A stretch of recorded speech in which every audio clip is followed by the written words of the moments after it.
Qu'est-ce que t'as encore? Mais tout, là, le discours réac, la mariée en blanc pour symboliser la virginité. Elle est vierge, Justine? Non mais ça va, t'as compris. Chut. Oh, ça va, sérieux, on peut plus rien dire. En même temps, la messe, elle est en latin, tu pouvais t'attendre un truc en minimum tradi, quoi. On est en 2019, mec, on peut pas sortir un truc comme Uxor sicut vitis abundant in lateribus domus tuae. Et depuis quand tu parles latin? Ah bah, quand tu veux faire tomber le patriarcat, faut se donner du mal. C'est quoi le rapport entre le mariage et le patriarcat? Mais sérieusement? En vrai, le mariage à la base, c'est juste un échange... De vœux. D'amour. de meufs. C'est juste des mecs qui s'échangent des meufs. C'est quoi, à ton avis, le bail du père qui refile sa fille au marié, là? Non, mais c'est un symbole. Chut. Eh, ça va, on fait que parler. Toi, tu vas t'en prendre une, je te jure. Eh, mais chill, pourquoi t'es vénère comme ça tout le temps, là? Bah, t'es gonflé, c'est toi qui l'as écrit dans le script, regarde. Marine vénère. Oh bah oui. Bah oui, bref, du coup le symbole, c'est juste le résidu de ce que le mariage est à la base, l'échange de femmes. Anthropologiquement, c'est toujours les hommes qui ont échangé des femmes. Alors, nuance, pas des femmes, hein, des propriétés. C'est pas pareil ça, madame, hein. Très drôle, tu dis ça pour m'énerver. Non, regarde, si on prend les premières sociétés qui commencent à sédentariser, les plus riches, c'est ceux qui ont le plus de terre et de bétail, et t'as pas forcément envie que tout le monde se partage tes trucs quand t'es plus là. Hein. Du coup, tu fais des gosses à qui iront cette fortune, et pour faire des gosses, faut te marier. Et pour que tes gosses aient des gosses à qui passer cette fortune, faut aussi les marier. Et donc, c'est qui porte les enfants? Bah, de facto, c'est les meufs. Meufs qui deviennent des monnaies d'échange pour que les richesses restent dans les familles. Ou former des alliances, je sais pas. Voilà, et donc dans cette configuration, les femmes ne disposent pas de leur propre corps. Ce sont les hommes qui en disposent. D'abord les pères ou les frères, puis les maris. Et pour l'anthropologue Françoise Héritier, c'est ça qui est à l'origine de l'inégalité entre femmes et hommes et qu'elle a appelé la valence différentielle des sexes. D'après elle, ce qui pousse systématiquement les hommes à s'approprier le corps des femmes, dans toutes les sociétés, c'est ça, le privilège exorbitant d'enfanter. Les femmes sont les seules à avoir le pouvoir de faire les enfants et les seules à savoir qui est le père. Donc il faut s'approprier leur ventre pour être sûr d'avoir une descendance. Et c'est l'officialisation de ça, le mariage à la base. Et du coup, ça explique pourquoi on est plus vénère avec les femmes en cas d'adultère, ou pourquoi leur virginité est mise en avant, ou juste pourquoi leur stérilité peut servir d'argument pour une rupture de mariage. Exactement, et c'est pour ça qu'on considère que maîtriser sa fécondité, via la contraception et l'IVG notamment, c'est la base de la libération des femmes. Mais du coup, le mariage, c'est un peu l'officialisation de la domination masculine, en fait. À la base, oui, et c'est pour ça que c'est une institution qui a toujours été beaucoup critiquée par les mouvements féministes, comme par le MLF dans les années 70 par exemple. Eh oh, fermez vos gueules, putain. Eh, ça va, sérieux, on peut plus parler tranquille. Mais ils font quoi tout ça? Je pense que c'est fini. C'est-à-dire qu'on peut aller au buffet? Non mais je trouve ça facile d'accuser les hommes tout le temps aussi, là. T'as dit toi-même, c'est les institutions qui sont faites comme ça. Et puis ça a pas toujours été aussi pire, franchement, regarde. Par exemple, si tu prends les Romains, en fonction des périodes, au début, c'était pas ouf, puis après, c'était mieux. Au début, c'était pas ouf, puis après, c'était mieux. Donc ton métier, c'est de faire de l'histoire, c'est ça? Non mais l'Antiquité, j'en parle jamais, c'est super chiant. Tu prends Rome, par exemple. La base, c'est fondé sur l'enlèvement des Sabines. C'est pas ouf. Attends, c'est qui Sabine? On était con. Deux secondes. À tous les coups, il y a un Toto qui parle de ça devant une bibliothèque sur YouTube. Tiens, regarde. Mes chers camarades, bien le bonjour. Aujourd'hui, on va parler d'un événement fondateur de la Rome antique, l'enlèvement des Sabines. Dans la mythologie romaine, la ville de Rome a été fondée par Romulus et Rémus. Et quelques autres potes à eux. Le souci de ne fonder une société qu'avec des mecs, c'est que c'est compliqué de la faire perdurer. Du coup, ils essayent de négocier avec les Sabins, un peuple voisin, pour que ces derniers leur donnent quelques femmes à épouser pour pouvoir fonder des familles. Il n'y a pas à dire, c'était une autre époque. À ce moment-là, les Sabins refusent. En fait, les gars partent pas du tout du principe que c'est pas Charlie de donner des femmes. Non, ça ils s'en foutent. Ils ont surtout peur que Rome finisse par devenir leur rival. Ni une ni deux, Romulus ne se laisse pas abattre et décide d'organiser un festival équestre en l'honneur de Neptune, où tous les royaumes du coin sont invités.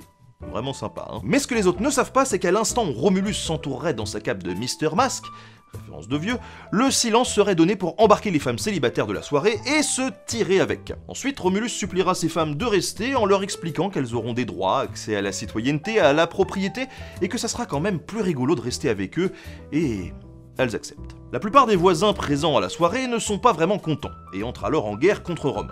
Malheureusement pour eux, ils sont vaincus un par un, et la guerre ne sera arrêtée que par les femmes kidnappées devenues romaines, qui ne voulaient simplement pas voir leur nouveau mari trucider leur père et leur frère. C'est tout pour aujourd'hui, je vous rappelle que vous pouvez acheter mon livre pour oui, effectivement, c'est pas ouf.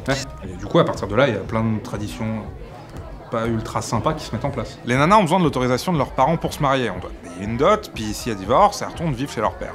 Bon après, ça se détend. On met en place une année de cohabitation avant le mariage pour voir si les époux se supportent. Puis si la meuf découche 3 fois, pouf, ça suffit pour tout annuler. Ah la vache, c'est hyper précis quand même. Eh ben, tu fais bien ou tu fais rien. Le mariage est super mis en avant dans la société romaine. Les célibataires payent des taxes supplémentaires. Mais les jeunes adultes sont de plus en plus indépendants au point de ne plus avoir besoin du consentement de leurs parents. Sous Auguste, par exemple, le consentement de la femme devient même un prérequis. À partir de ce moment, on parle de conjugum ou le partage du joug. En gros, on va galérer, mais à deux. Et il y a même une petite phrase de déclaration des vœux pas piquée d'un hanneton qui « Ubitu marine ego Dave ». Oh, s'il te plaît, fais pas genre c'est mignon. Sous Auguste, ça fait genre les femmes ont des droits parce qu'elles peuvent divorcer, sauf que si elles ont pas une justif béton, c'est la peine de mort. La peine de mort, gars. T'y penses à 2 fois avant de te barrer. Et ok, à la limite, on te donne raison et tu peux quitter ton mari, c'est pour revenir chez ton daron. Pourquoi? Parce que les femmes sont mineures toute leur vie. Elles ont aucun droit civique et politique. Donc voilà, fais pas genre c'est une société égalitaire parce qu'il y a des vœux vanille ou je sais pas quoi là. Ah, c'est sûr que tu me dis retourner chez mon père, hein, je préfère aller vivre sous un pont. Hein. Oh bah ça va toi? Tu veux qu'on parle d'un truc? Bref. Après, ça va encore mieux. Hein. Genre en France, on a eu les francs. Mais ils étaient pas polygames? Par exemple, en France, on a eu le christianisme. Ah bah pas qu'un peu, ouais. À partir du Xe siècle, il n'y a plus de mariage civil du tout. Tout est religieux. L'Église récupère un peu le truc parce que jusque-là, il y a masse de concubinage et de mariages multiples. Et le but, c'est ce qu'on disait plus haut, justement. Canaliser la sexualité dans un cadre bien strict, celui de la procréation. Et d'ailleurs, tu peux même plus baiser comme tu veux. Comment ça? Bah par exemple, il y a des positions interdites, comme l'Amazone ou la levrette. Bah pourquoi?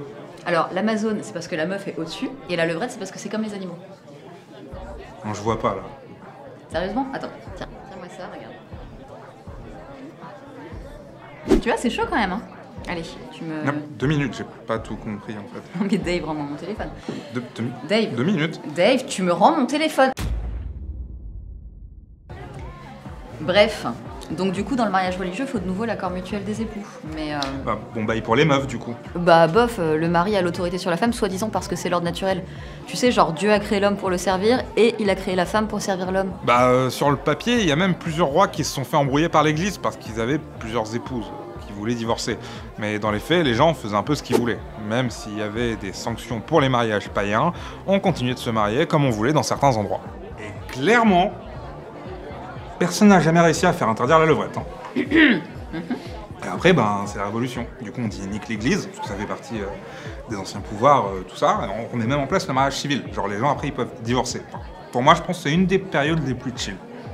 Alors, oui, sauf que ça dure vraiment, vraiment pas longtemps avant de passer à ce qui sera sûrement la période la plus trash de l'histoire. Ah, carrément. Et oui, parce qu'en 1804, ce trou-duc de Napoléon débarque avec le code Non, mais civil. dis pas du mal de Napoléon ici, toi, t'es folle ou Bah, quoi? pourquoi?